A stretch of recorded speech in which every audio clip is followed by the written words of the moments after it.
This is Jarvis Leatherby from the band Night Demon. You're watching The Age of Metal.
And I'm here with Jarvis of Night Demon. How you doing, man? I'm doing fantastic.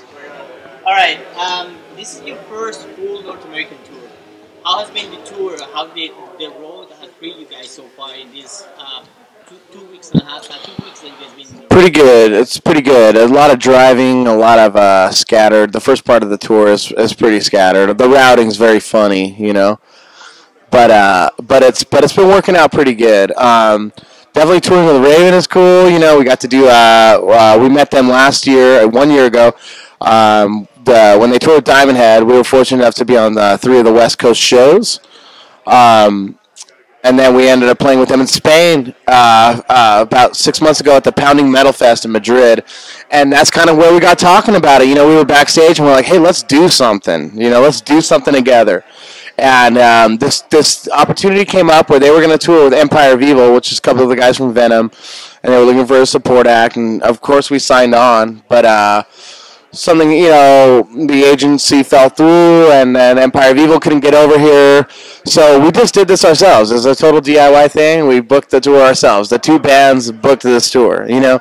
But it's been great. I love it. Every day is great, and we're looking forward to finishing this thing out strong. We got a long way to go, but no complaints.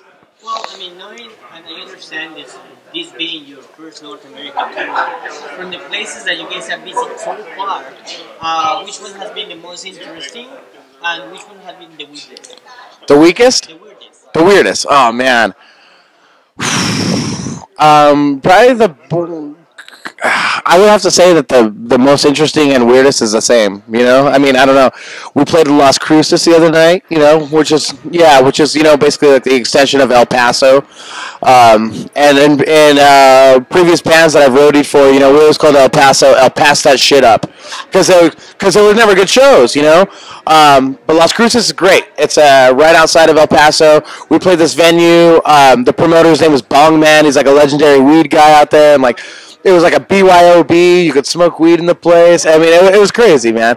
It was totally cool. But, you know, it's weird. Like, Austin was great. A lot of the major markets are good, and you know what to expect. But it's when you get to the back roads, you know, that you really discover where people are really hungry for music. And the true metal fans come out. Even if there's 20 people, they mean it, you know. And those are the shows that are really, really cool, you know. So I would say that. Now, do you have any significant anecdotes this part of the tour so far, something that came to your mind that's been kind of weird or really nice from this part of the tour so far in the United States? Man, it's been over 10 years since I've traveled the country like this, and you forget how big this country is. You know, we just got done with 6 weeks in Europe, and we were zigzagging all over the place, but it's like, you know, you travel an hour and you're in a different country and there's a different culture, different language, everything, all that. And in America, you think everything is the same, but it's not. It's still, you know, I mean, the distances are farther, but the weather changes a lot, and the cultures are different. You know, people act different in different places. It's all good, but you really, you know, one thing about being on tour is you don't have time to adjust. You're there, and then you're out. So you gotta keep an open mind everywhere you go, and you're going into somebody else's home territory, you know. I will say one thing that I do appreciate that I wish every show would have is local support. Sometimes we show up to places and we're the only two bands. People are coming to see classic Raven, and they're coming to see the up-and-comers like us, like Night Demon. But having the local support helps because you got people that have lived in these towns their whole lives, and they have a fan base that, it helps the draw. I'll at least say that for the show. So I don't know. It's all good. It's all good. Now, recently it was made public that you guys signed with Saint How that deal came from? How you guys got into that, into that house? Yeah, well, originally we had signed with SPV Steamhammer for Europe. That deal happened back in April, and we had asked them, if they wanted to represent us worldwide. And they were a little reluctant, but I respect them for that. The reason for that being not because of money or anything. It's just they actually specifically said that they didn't want us to get mad at them because they know that we are an American band and they don't have a lot of coverage here in the United States. So they suggested, look, we'll do it if you want, but just go out there and see, look at the other labels, and if you could get on something here in the States, like a Metal Blade or a Prosthetic or Nuclear Blast has a big office here, or Century Media. Obviously, Century Media is a very big one. Our A&R man Dan Dismal is a promoter also in LA, so he's been promoting Night Demon shows for the last year, so he knows who we are. He asked us about some stuff, and they have a new president, Marco Barbieri, who books the Doom and June Festival. He booked us on that festival this year, and we did really well, and he was impressed, and we had some meetings, and, that's just kind of how it goes. We're very happy about it. I'm happy about it because we have two strong labels in the world that are both working right now, not necessarily working together, but doing their own thing to push this new record that we have coming out in January. So that's basically how it comes out. These things, these days, labels do not have the money or the resources to develop bands. So when they see a band that's doing their own thing and it's a viable act, they want to get involved with it. And I think that's how this whole thing came about. We've done a lot of work, and we continue to do so. So I think us signing with these labels is not what people think it is. It's more of a partnership, We're all doing our part, and we're working together. All we want to do is succeed, and we live this. This is our life, We're not expecting to be whisked away and taken to this dreamland.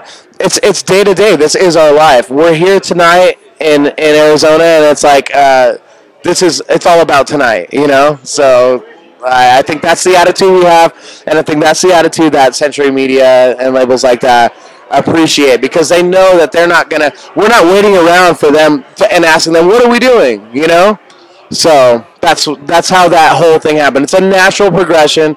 It takes time. It wasn't like one day we just got a phone call, There's been negotiations for months, so.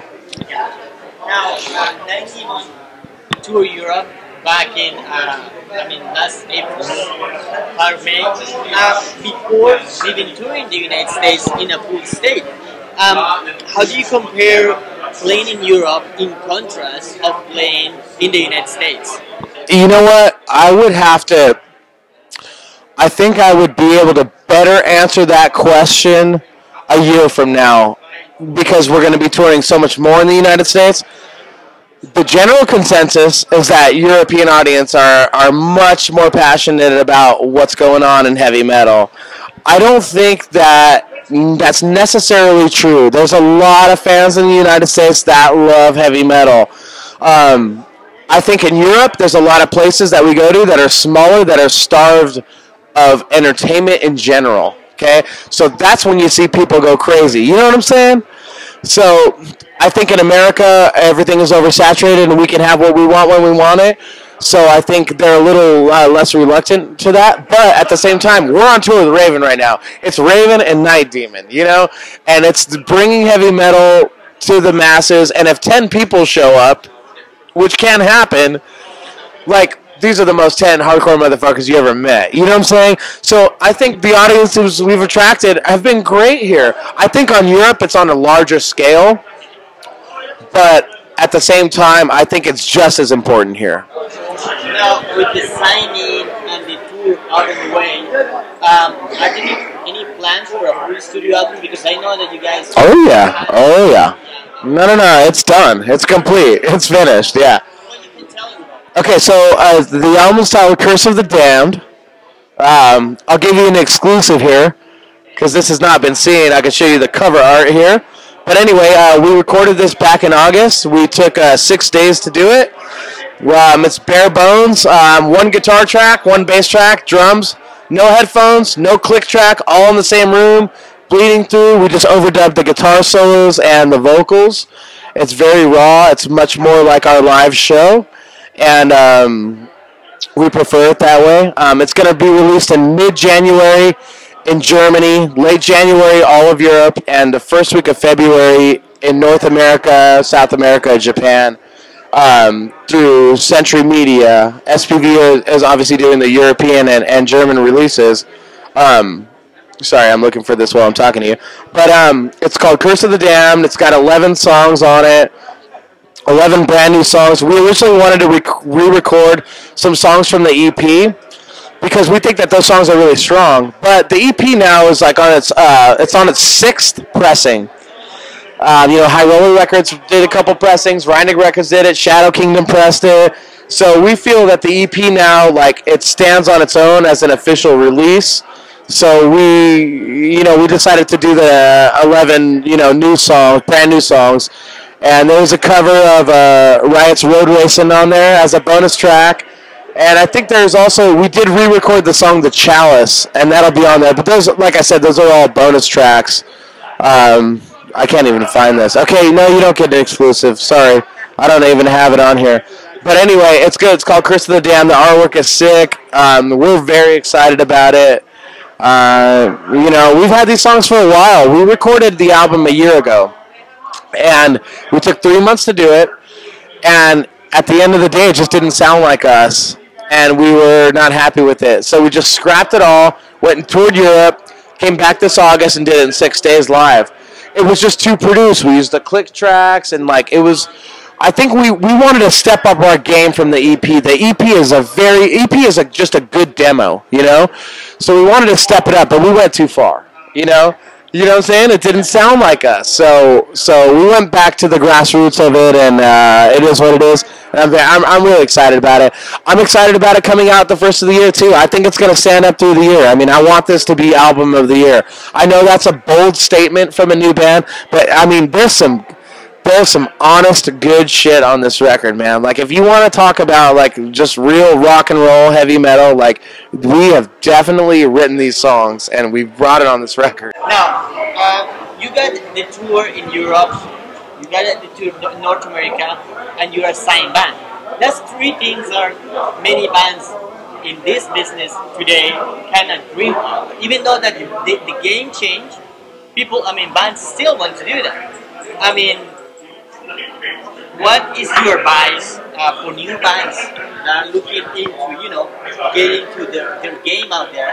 From a band that is new, doesn't have a record out, and is doing in Europe, North American, is a sign band. That's a great question. And we have a lot of friends of ours that are in unsigned bands, that are always like, man, hook us up or whatever. It's like, we don't have that power. But here's the thing. Yeah, we're signed, but nothing has happened because of the signings. You know what I'm saying? We didn't tour Europe because we didn't get signed until after we toured Europe. This is all done ourselves. The whole European tour, we put that together ourselves. No agency would touch us. Nobody. We reached out to all of them. Nobody would touch us. The best way I can describe it, to make it this day in the music industry, if you want to make it in the music industry, you have to just accept who you are. You have to accept the lifestyle. You have to be it, 24 hours a day. You have to be on the road constantly. You got to do everything you can and just be comfortable with that and live with it. You can't be looking forward. It's good to make plans for the future, but you can't be there's no one event that will ever happen in your career that's going to change everything for you. Every opportunity we have had, I can trace back to where it came from. Somebody I talked to maybe 10 years ago. You know what I'm saying? I think it's all about perseverance, and the one thing I can say the is consistency. Consistency. A lot of bands fluctuate. You know, we're on tour, we're taking a year off. We're this or that. You know, consistency. You stay consistent. You stay true to the game. You can't be stopped. The only way you will ever fail in anything you want to do in your life, not only music, you know, but anything. The only way you will ever fail is if you fucking give up. You can never quit. You can never give up. Ever, ever, ever, ever. That is the ultimate fail. You know, people think, like, another thing I hate is, like, people use the word lucky a lot. That word lucky. And I just don't, luck has nothing to do with anything. I mean, people don't know. I mean, when on our publicists or our media outlets, we post about the cool stuff that's happening. Do we post about the bad stuff? No. There are setbacks that happen within this organization. I'm talking daily, okay? Daily. Like, you know, promoter flakes on the guarantee, says he's going to pay you this much money, he doesn't. The van breaks down. You know, your record's supposed to come out this day. Well, it turns out it's going to be the next couple months, you know? Like, somebody steals your guitar. Like, there's so many things that happen. So many things that happen that people do not know about, but it's all part of the game. They're all roadblocks on the way to success. And if you can stay consistent and persevere and believe in what you're doing, you will not fail ever. Ever. Definitely, that's a great explanation to what's going on right now. Closing up, what is next for 90 after this North American tour? Okay, so we're going to finish this tour. We're doing full United States. We're going to be, God, I sound like Lars. Like, we're going to finish this fucking tour. We're going to fucking do full United States. Fucking James is writing some riffs. Yeah, no.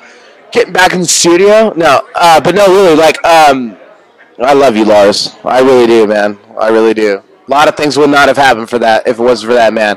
Anyway, we're going to finish this tour. It's going to end up right after Thanksgiving. We're going to tour home through the Southwest. We're going to hit some places like San Antonio, you know, been hurting for 19. We couldn't hit it on this tour. We're going to go back there. We're going to go to Las Cruces, go back to Atlanta. We're going to take the month of December off.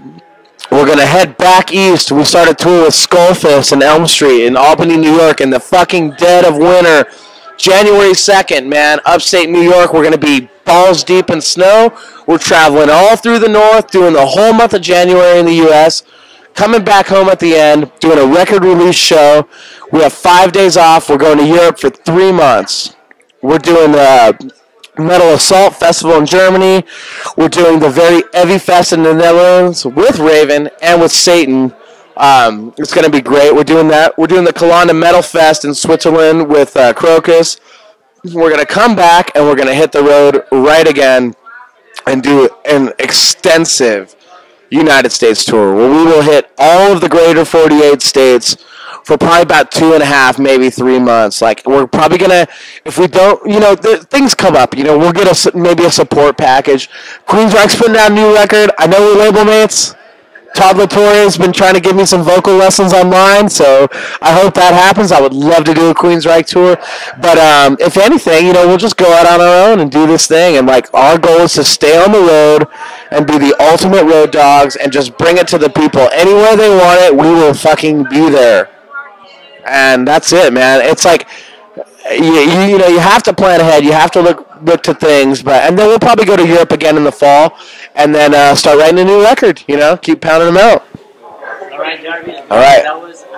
That sounds like an amazing plan. And definitely congratulations on, you know, getting your stuff together, coming back first and after playing the stage the first time. Then, you know, you're getting signed still, it's a big deal. I'm definitely looking forward to the experience tonight. Thank you very much. It is, and then, like again, I will say to end this, like I look forward to the partnership we have with these labels, you know. But the myth of getting signed, it is that it is a myth. That's and a lot of my friends have this kind of misconception too. It's not this wistful take you away thing. There's a lot of give and take. The record industry is struggling, you know. It's like we have to give them a lot too, you know. It's not in the movies, you know. But we're business people, and so are they, and we're smart, and so are they, and we know what we want to do together, and we have a plan, and that is the most important thing. You got to have a plan. You got to know specifically what you want in your life, and the floodgates open. If you know what you want, you can go and get it. If you don't know and you just say, I want to be famous, and that's not even in the cards for us. Fame is nothing. We are musicians, you know. We want to bring it to the people. They deserve it. Our fans is just as much a part of this as we are, and we have a big responsibility to them, and we will deliver. Jarvis, thank you very much for taking the time. Thank you. Being here with us at the H Metal. I'm definitely looking forward to see you guys tonight. Absolutely. Yeah.